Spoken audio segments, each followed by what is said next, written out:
Well, the long NFL offseason is finally over. Tonight we move into the preseason. The Bills are in Detroit to take on the Lions for the first of only 3 preseason matchups this year. Remember, the regular season was extended to 17 games, so we get 1 fewer in the preseason. As you'd expect, the Bills will be pretty careful with star quarterback Josh Allen, who is not expected to play tonight. Let's discuss with 2 on your side, Bills insider Vic Carucci, about all this news today and also about some new stadium talks. Vic, always great to see you.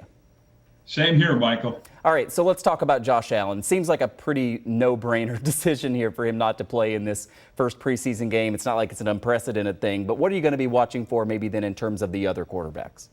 Yeah, it'll be interesting to see, for instance, Jake Fromm. You remember that guy? He was drafted in 2020 and didn't see much of anything. I mean, no offseason because of the pandemic. And then once we got into the season, this guy got the label of quarantine quarterback. He couldn't even be in the room with Josh Allen and the other quarterbacks just for safekeeping in case the disaster happened and they needed somebody who had been away from the others and didn't get infected or whatever it might be. So seeing him out there tonight, the guy from Georgia, will be interesting. Mitchell Trubisky, I'm guessing we'll see some action as well. But this is a player that the Bills know what they've got in him. They've got more than enough video watching him in his career with Chicago, which didn't go anywhere near as well as the Bears hoped. I think this is a 1-year stop for Trubisky. I think whatever you see of Trubisky, for the Bills' sake and for his sake, it will probably be just in the summer, and then he gets put away for safekeeping, and he hopes to get a starting job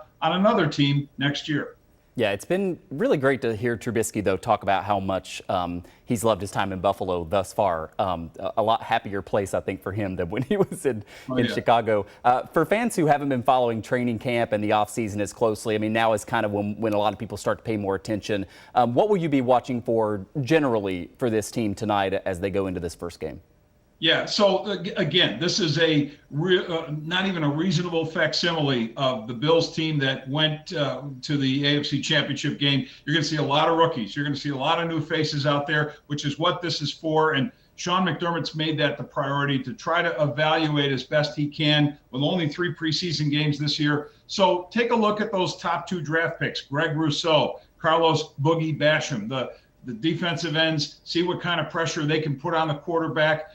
And keeping in mind, and this would apply to like a Jake Fromm as well, seeing these young guys likely face first stringers for the Lions because their coach, Dan Campbell, who is trying to make a really good impression, right, as a first-year coach, as opposed to the established Sean McDermott, he intends to have his starters out there for about a quarter. So it'll be good work, I think, for these young players. I also like Spencer Brown, the tackle, the 3rd-round draft pick from Northern Iowa. Giant of a man. I mean, this is a 6'8", this blots out the sun kind of human being.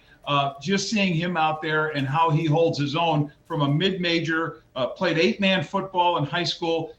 What a climb for him to play in the NFL. Yeah, and I did not know Detroit's game plan there. So, yeah, that's going to be kind of an interesting matchup. A little over a minute left, Vic. I want to ask you before we go about this AP report that came out this morning. Everybody's looking for the scoops about the stadium negotiations. The AP now saying that it is that $1.4 billion price tag. We had heard $1.1 billion earlier. It seemed to be too low. 1.4 does sound kind of more in the price range of what's reasonable, right?